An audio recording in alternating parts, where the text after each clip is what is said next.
Okay, well, first of all, thanks for coming. I think when you look at events taking place right across the world, it can be an exciting thing for people to engage with, but it can also be something which feels distant from people as well. The streets of Turkey don't look much like the streets of Glasgow outside, similarly in Greece, but I want to argue that what we see just now is a truly international crisis.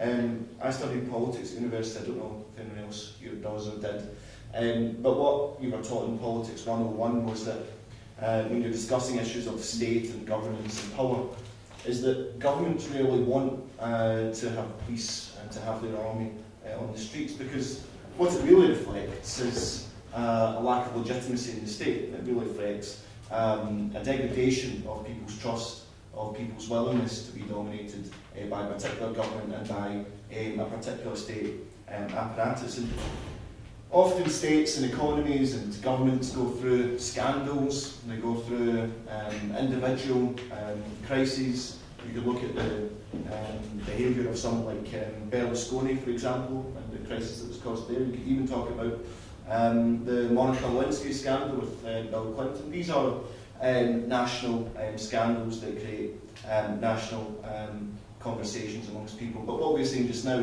is something much more profound, something much more structural taking place right across the world, and that is, of course, a global economic crisis. Now, the thing about the economic crisis is, of course, it's not just a crisis of economics, of finance and financial institutions and banks and so on. It creates a social crisis. It creates the sort of thing that we're seeing in Greece, and it also creates the sort of thing that we're seeing in Turkey. Now, if you consider where the recent protests and demonstrations in Turkey actually stem from the privatisation of a park. But it's not just the economic argument, it's the democratic argument, because who made this decision? Who was consulted throughout this process? And what we see right across the world and in advanced economies as well as developing economies is that the people are left out of the discussion. All that matters is the interests of the big banks, of the corporations, and of private capital interest. And this leads to, I think, a very unstable society, an unstable international economy that comes with it. You look at Britain, for example. The top 200 wealthiest people in Britain have a combined wealth now, that came out recently, of £218 billion. Now, let's draw some comparisons. If you ask 200 nurses, for example, to work and see how long it would take them to accrue that amount of wealth, they would have to work for over 60 million years. So the mantra that, well, if you work hard under the system then you can get somewhere, just doesn't add up. Unless you believe that these top 200 richest people work 60 million years more hard than a nurse. And of course this doesn't stack up. And at the same time as this vast wealth, whether it's in Britain or indeed in Greece or Turkey, you have people who are struggling to get by. And if you look at Britain, which is meant to be a sort of advanced capitalist economy, advanced country, not just tens of thousands, but hundreds of thousands of people relying now on food banks that can't afford enough to eat. And clearly this is an unstable situation, but my argument here is that this is, again, not just something which you can pinpoint on a few individuals or on one or two governments, but this is something which is a global crisis of the economic system. If you look at things like the bedroom tax as well, often what happens if you have purely an economic argument, you could say, well, it's bad that people have to be evicted and so on and so forth. And of course it is, but it's not just a statistical argument. When people have to move out of their house, when people are evicted, there are memories attached to that house. That's where families have been raised, that's where people have celebrated birthdays and so on and so forth. In other words, the social fabric of society is under attack as a result of the economic crisis. And this leads to social explosions like we're seeing right across Europe and internationally. There was an example the other day, just to try and bring this to some crystallisation, of homeless people in London who had been moved on and arrested by the police. Clearly the apparatus of the state in this case is not looking towards where the real criminals are, the bankers, the elite who dominate us economically and politically, but they look to the most vulnerable people in society. And again, that's something which is international as well. So fundamentally, what we're talking about here is there is a crisis of legitimacy in the government, there's a crisis of legitimacy in the state apparatus. And therefore we're seeing this movement take place right across the world, which is a democratic movement.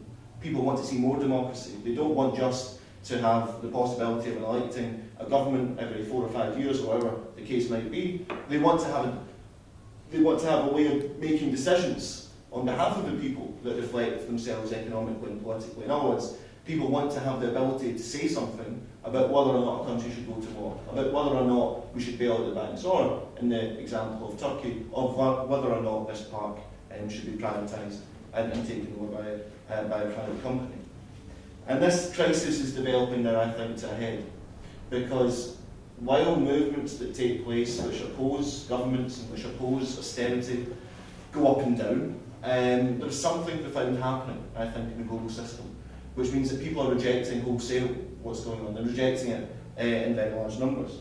And here in Britain, there is a similar crisis of the British state, and this is where I want to build in the argument about independence and why independence actually, for Scotland, is part of the overall international struggle which is against austerity and for democracy.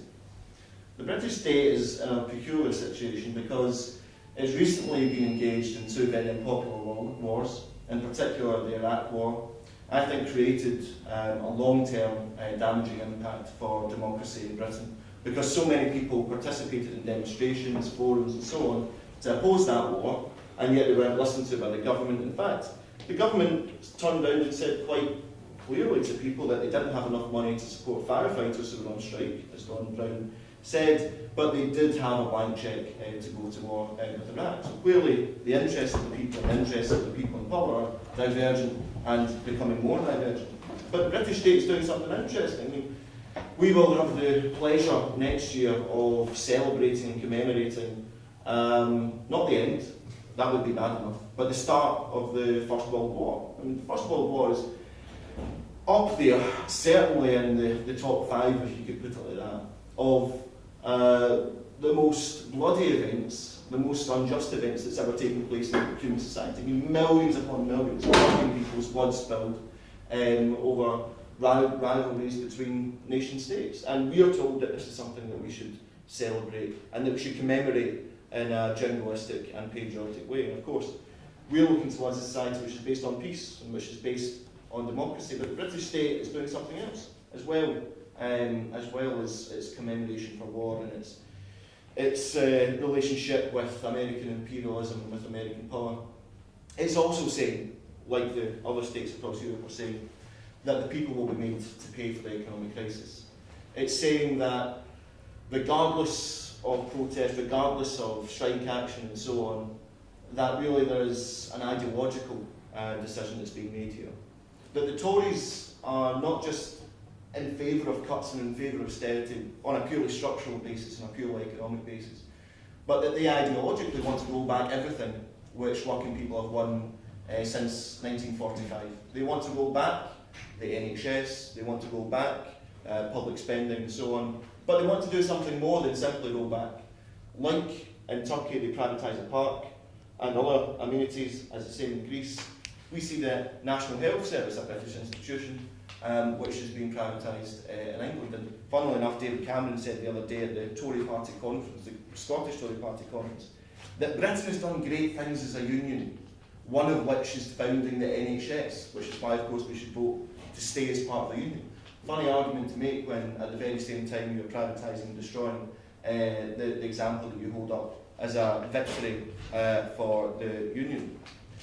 And just to conclude, and to come towards some hopefully practical conclusions as well about the nature of independence and why it's an international question, is that the British state has a whole number of ideological levers that surround it, about war, about austerity, about conservatism.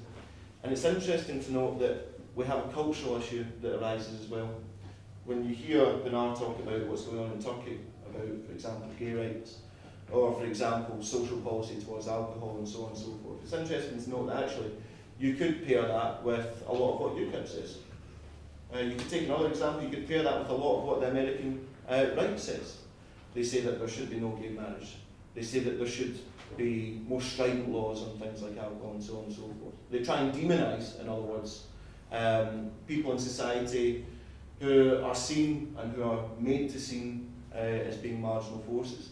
And of course we want to bring these forces to the fore in terms of our struggle. So just lastly on this, why is Scottish independence something which should be taken up by the international community? Well, simply because Scottish independence would do two things. First of all, it depends on the context. If Scotland as a country was to say that we are voting yes because we are saying no to austerity, no to war, and that we're standing shoulder to shoulder with those who are resisting austerity right across Europe, that would be akin to, I think, one of the most deepest crises for the British powerful. It would be a deep crisis because it would be an ideological rejection of that. But what it would also do is it would have a practical implication. We could start to bring about a situation where we do show real economic solidarity with the people across Europe and not with the banks and the corporations. In Spain, for example, and in other European countries, where youth unemployment is above 50%, the main campaign slogan they have, or at least one of the campaign slogans they have, is an attempt to keep young Spanish people in Spain in order to fight the government. Because the government's solution, so-called, to youth unemployment is to say, well, there's no jobs here, you've got to leave the country and look elsewhere. I mean, this is actually what the government says. And this has happened throughout the history of governments in its relationship with working people. If you look at miners' strike, for example, you have whole communities scattered. And again, I want to build into this not simply an economic argument, but to say this means that families, that friendships, that relationships are split apart as a result of the economic crisis. The last word I'll say is this. We have to get organised in terms of our people. What do I mean by our people? I don't mean whether you're Scottish, Greek, whether you're Muslim or any other religion, whether you're gay or straight. We have to unite as people who are affected by these governments and who are affected by these governments' policies and start to put forward an alternative. And I would like to think that an independent Scotland can be part of building that alternative on an ideological and a practical basis as well.